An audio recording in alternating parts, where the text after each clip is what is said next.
The Princess Bride by William Golding. Read by Greg Garious for Funsies. Chapter 1, Part 2. Continued.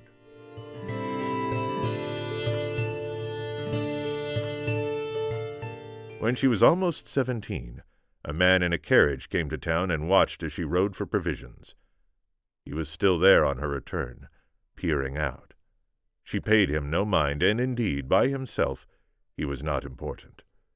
But he marked a turning point. Other men had gone out of their way to catch sight of her. Other men had even ridden 20 miles for the privilege, as this man had. The importance here is that this was the first rich man who had bothered to do so, the first noble, and it was this man, whose name is lost to antiquity, who mentioned Buttercup to the Count. The land of Florin was set between where Sweden and Germany would eventually settle. This was before Europe. In theory, it was ruled by King Lotharin and his second wife, the Queen. But in fact, the king was barely hanging on, could only rarely tell day from night, and basically spent his time in muttering. He was very old. Every organ in his body had long since betrayed him, and most of his important decisions regarding Florin had a certain arbitrary quality that bothered many of the leading citizens. Prince Humperdinck actually ran things. If there had been a Europe, he would have been the most powerful man in it. Even as it was, nobody within 1,000 miles wanted to mess with him. The Count was Prince Humperdinck's only confidant. His last name was Rugen, but no one needed to use it. He was the only count in the country, the title having been bestowed by the prince as a birthday present some years before, the happening taking place, naturally, at one of the countess's parties. The countess was considerably younger than her husband. All of her clothes came from Paris. This was after Paris. And she had superb taste. This was after taste, too, but only just. And since it was such a new thing, and since the countess was the only lady in all Florin to possess it, is it any wonder she was the leading hostess of the land? Eventually, her passion for fabric and face paint caused her to settle permanently in Paris, where she ran the only salon of international consequence. For now, she busied herself with simply sleeping on silk, eating on gold, and being the single most feared and admired woman in Florinese history. If she had figure faults, her clothes concealed them. If her face was less than divine, it was hard to tell once she got done applying substances. This was before glamour, but if it hadn't been for ladies like the Countess, there would never have been a need for its invention. In sum, the Rugens were couple of the week in Florin, and had been for many years. This is me, by which I mean it's William Golding, but I'm going to read the italicized bit in a bit of a Peter Falk voice. When I said at the start that I'd never read this book, that's true. My father read it to me, and I just quick-skimmed along, crossing out whole sections when I did the abridging, leaving everything just as it was in the original Morgenstern. This chapter is totally intact. My intrusion here is because of the way Morgenstern uses parentheses. The copy editor at Harcourt kept filling the margins of the galley proofs with questions. How can it be before Europe but after Paris? And how is it possible this happens before glamour when glamour is an ancient concept? See glamour in the Oxford English Dictionary. And eventually, I'm going crazy. What am I to make of these parentheses? When does this book take place? I don't understand anything. Help! Denise, the copy editor, has done all my books since Boys and Girls Together, and she had never been as emotional in the margins with me before. I couldn't help her.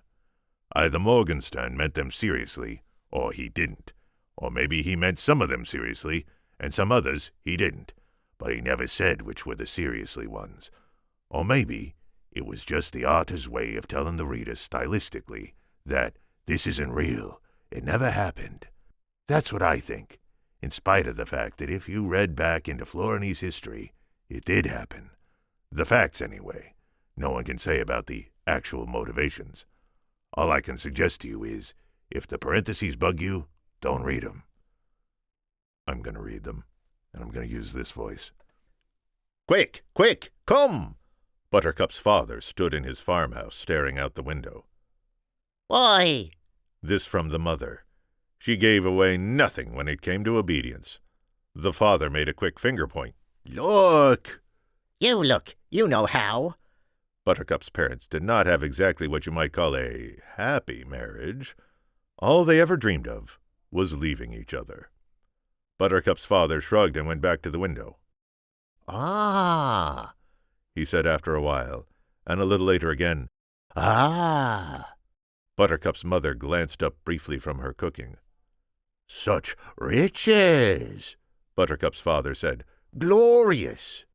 Buttercup's mother hesitated, then put her stew spoon down. This was after stew, but so is everything. When the first man first clambered from the slime and made his first home on land, what he had for supper that first night was stew. "The heart swells at the magnificence," Buttercup's father muttered very loudly. "What exactly is it, Dumpling?" Buttercup's mother wanted to know. "You look, you know how," was all he replied. This was their 33rd spat of the day. This was long after spats, and he was behind 13 to 20. But he had made up a lot of distance since lunch, when it was 17 to 2 against him. "Donkey," the mother said, and came over to the window. A moment later, she was going, "Ah," right along with him. They stood there, the two of them, tiny and odd. From setting the dinner table, Buttercup watched them. "They must be going to meet Prince Humperdinck someplace," Buttercup's mother said. The father nodded. "Hunting, that's what the prince does." "How lucky we are to have seen them pass by," Buttercup's mother said, and she took her husband's hand. The old man nodded. "Now I can die." She glanced at him. "Don't."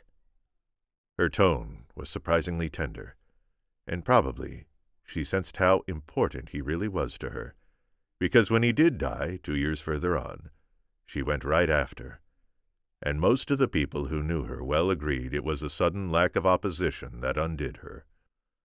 Buttercup came close and stood behind them, staring over them, and soon she was gasping too, because the Count and the Countess and all their pages and soldiers and servants and courtiers and champions and carriages were passing by the cart track at the front of the farm.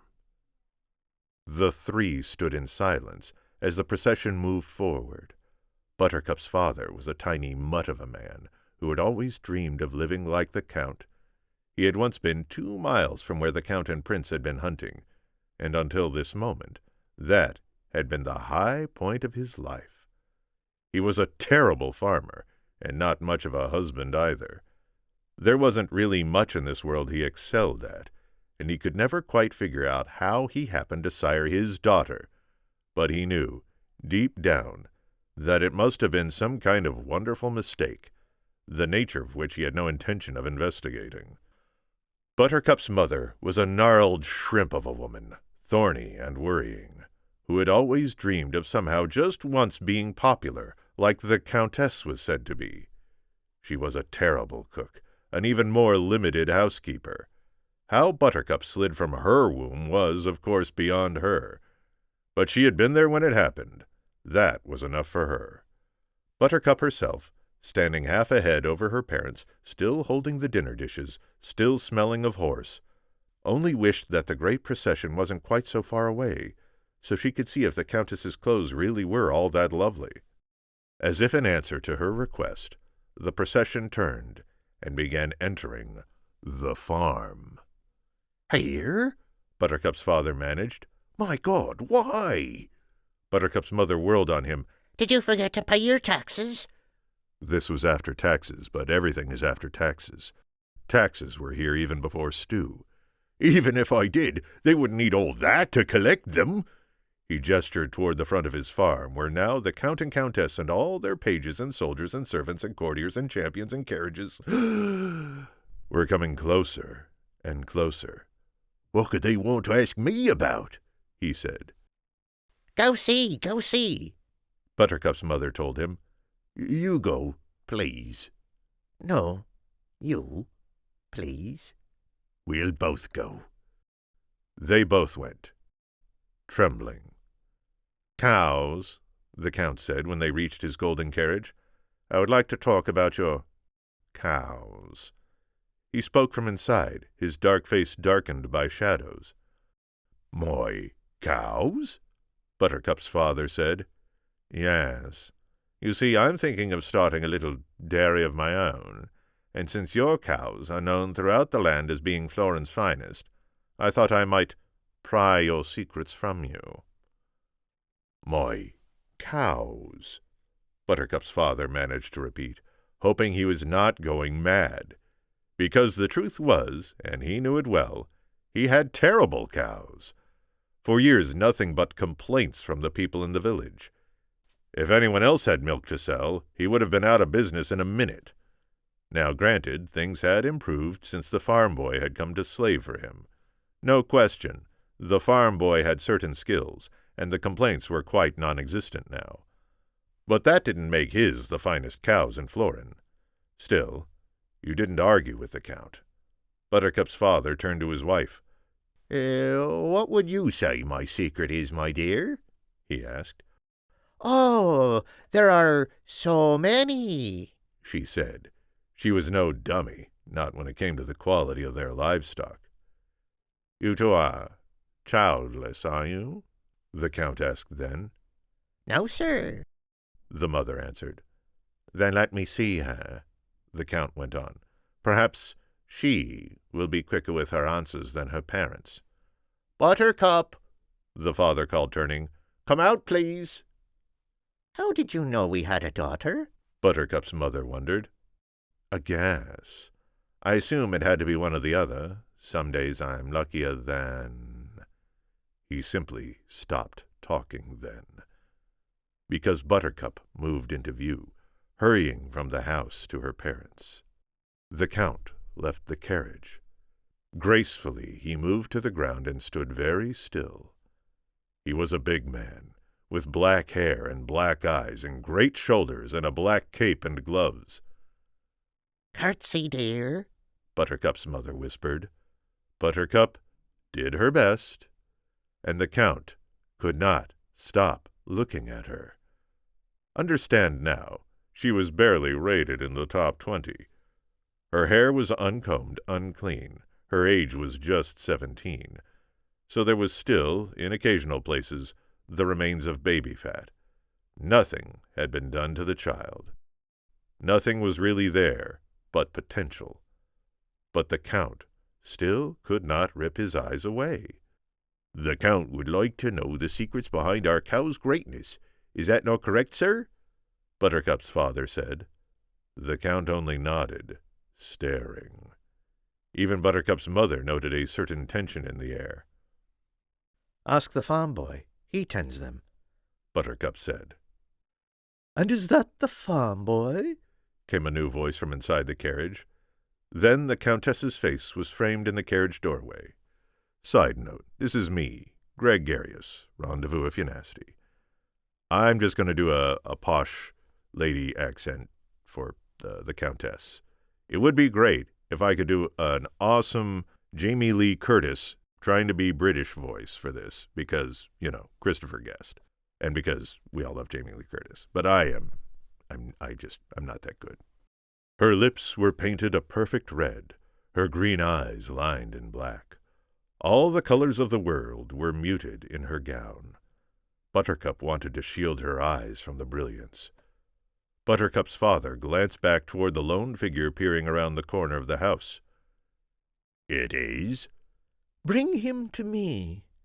"He is not dressed properly for such an occasion," Buttercup's mother said. "I have seen bare chests before," the Countess replied. Then she called out, "You!" and pointed at the farm boy. "Come here." Her fingers snapped on here.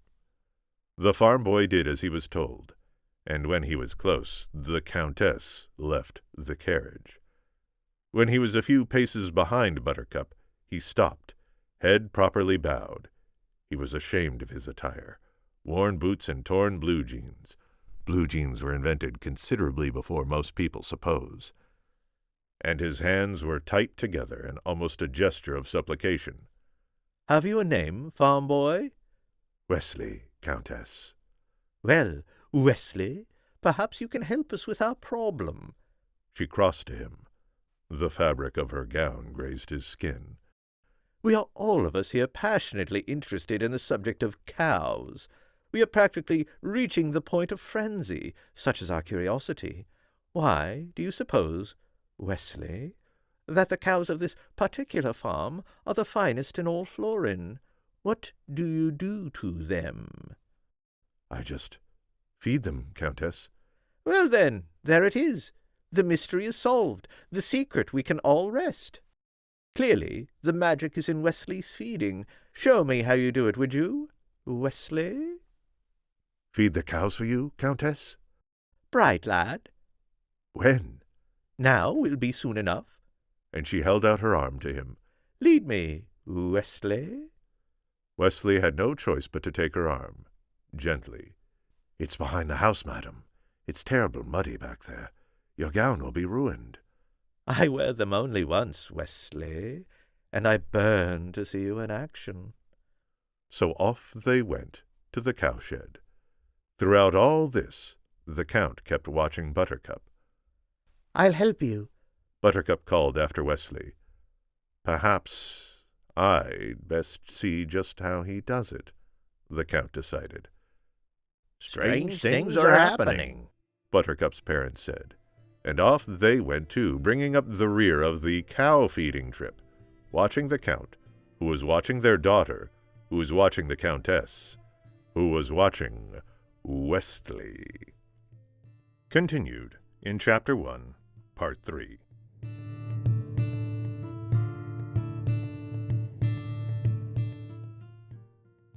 This has been Greg Garious, Rendezvous if you're nasty. And I'll remind you again that Rob Reiner recorded the definitive audiobook of The Princess Bride, and it is available on most audiobook platforms. Stay safe. Happy holidays.